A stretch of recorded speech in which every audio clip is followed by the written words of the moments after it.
All right, we're here with Charlie Kirk from Turning Point USA, founder of Turning Point USA. Well, Charlie, first of all, I got to ask, how's it going here at CPAC? I think it's going very well. Just spoke, did a panel as well about Andrew Breitbart. It's great attendance, love CPAC, so honored to be here. And what do you hope to achieve with it? What does Turning Point hope to achieve while you're here at CPAC? You know, we're going to recruit a lot of new people, just kind of some visibility, some brand awareness, you know.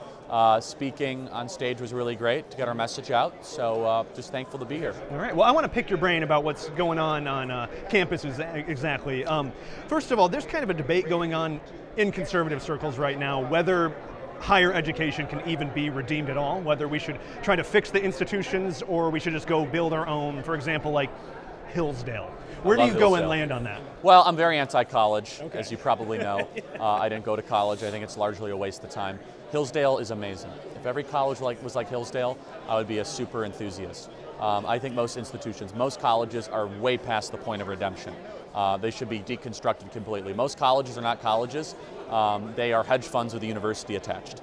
And they're also woke indoctrination centers. So higher education is a disaster. It's making our country less free and more angry. And I don't think it could be redeemed. So you salt the earth mentality and go build your own, basically. Yeah, and like, try to destroy these institutions if we can. All right. Most of them. Yeah. Hillsdale excluded. The ones that can be redeemed, that exist, yeah. Yeah, there's like 3. Yeah. Well, we'll keep those then. Yeah. Well, I also want to ask you as well, in your experience on campus, coming out of these institutions, what people are being taught, what is the #1 misconception that students now have about conservatism in general? And in any way, is that our fault? Is there something we need to change about our messaging to address those things? Maybe. There's 2 things that conservatives, not conservatives, but that people on campus believe are actually important issues that have no real bearing on the civilization, and that's climate change and systemic racism. Those are like the 2 big things that all they want to talk about. Like, it's like number 900 on my list, okay? Like formation of family, values, all these things matter so much more than that. So that's I kind of have a difference of just like, I come in and they're like, well, don't you care about the world that's going to end in 10 years? I'm like, what are you talking about, right? And so then, of course, the systemic racism thing's ridiculous. We're the least racist country ever to exist in the history of the world. So is there something we could do better about it? Yeah, I mean, we should stop sending our kids to college. It's a scam. Stop doing it. That's my next book coming out, The College Scam. I'm going to be pretty blunt about it. So. All right. What about off campus, just young people in general? What in your interaction with them, what are they thinking about the conservative movement? Are they off-put by it anyway, or are they is it beginning to draw some appeal? I think it's starting to draw some appeal, but look, here's the issue, is that conservatives are missing an opportunity right now to connect with students and young people on the 3 things that make conservative citizens, which is to get married, have children, and own property. Those are the 3 things that create people to be naturally more conservative. Why are young people liberal? It's harder than ever to buy something. They're renting, they're not owning, they're not getting married, and it's too expensive to have kids. By definition, over a couple generations or every couple of years, that creates much more left-wing young people. Yeah. So you're leaning a little bit more into the traditional values that need to be instilled. There is no other option. Yeah. I mean, it's what is the order of a society. Mm-hmm.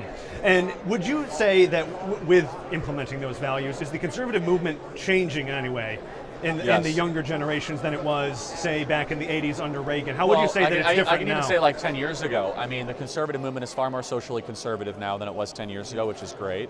Far more focused on things that actually matter, not like GOP tax cuts or drug legalization, which is an awful idea. It's much more focused on family and order and tradition. And you can't blame them. In fact, I support them. The country's fallen apart. Of course you want to gravitate towards things that are beautiful, good, and true. Not just some like weird esoteric idea of like legalizing weed, which is like the dumbest idea ever. So what would you say the weaknesses are right now? Is it gravitating more towards those libertarian type ideas and less away from traditional conservatism? I'll play nice with libertarians on a couple of things. I'll tell you what, gun laws. I think we should have like no gun laws, basically. We have way too many. We should have some, but you know, not anything close to what we have. Lockdowns. The lockdowns were the worst mistakes ever made. Vaccine mandates. Besides that, I think libertarians are way off base on immigration, on drugs, on family values, all this stuff. So what do we need to do better as conservatives? We got to get better at communicating kind of what it means to be a good citizen and owning kind of being the only pro-American political movement left. That's a pretty big deal, right? The other side hates the country, we don't. And the left has really jumped the shark with all these ideas, going so far extreme. Do you think that we're really capitalizing on their insanity, or do you think that there's more that we need to do? No, I think we are. I have to say, the one thing we're doing right is we're pretty good at like exposing the woke insanity. I have to say conservatives have gotten good at that, but that's not enough. Anti-woke is not enough. We have to know what we stand for. So I keep it very simple. Like, I'm open to any public policy ideas that make it easier for a young person to be able to buy property, get married, and have children. If you're not talking about those three things, like that if a young person walking through the halls here is not going to own anything 10 years from now, then they're not going to be a good citizen. It's basically the elevator pitch for yeah, I mean, it's just also just really common sense, isn't it? Like, why would you be a conservative if you don't own anything? What are you conserving, right? Your rent? Like your weird metaverse profile? Like, you know what I mean? Yeah, like, yep. And what are you conserving if you have no relationships? Like, oh yeah, I have friends. Okay, that's fine. But like, marriage changes you. Like I say that as someone who's been who's married. And having children changes. These things are important. And we're kind of just like the conservative movement kind of glossed it over. They're like, oh yeah, you know, do whatever you want to do, whatever you want to do, that's fine. Yeah, look, I love that sort of stuff, I guess, in theory. But then let's get down to the nuts and bolts of what actually orders a society.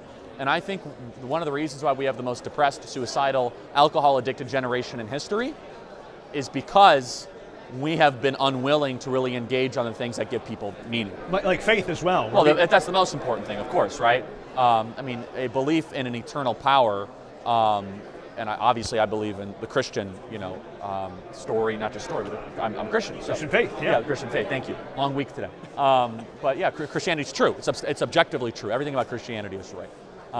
And you remove that from society, you're like, oh yeah, just go earn a bunch of money, and then you don't own anything, you don't get married, have kids, you have a really miserable country, and that's where we're at. And do you think that that is part of Republicans not embracing the Christian message as much, or do you think that there's also some fault to blame on the church itself for not getting engaged? I blame the church more than the conservative movement. I have to say the conservative movement has been very welcoming of pro-faith messages. I can say this who kind of deals in both spaces. It's the church that's a total disgrace. It's the woke church that has been unwilling to talk about absolute truth, unwilling to talk about political issues, and talk about morals and virtues and a decent and ordered society. Okay, final question. How would you recommend a person of faith who's interested in getting into politics, how would you recommend them doing that? Yeah, I mean, we're doing biblical citizenship classes at TPUSA Faith.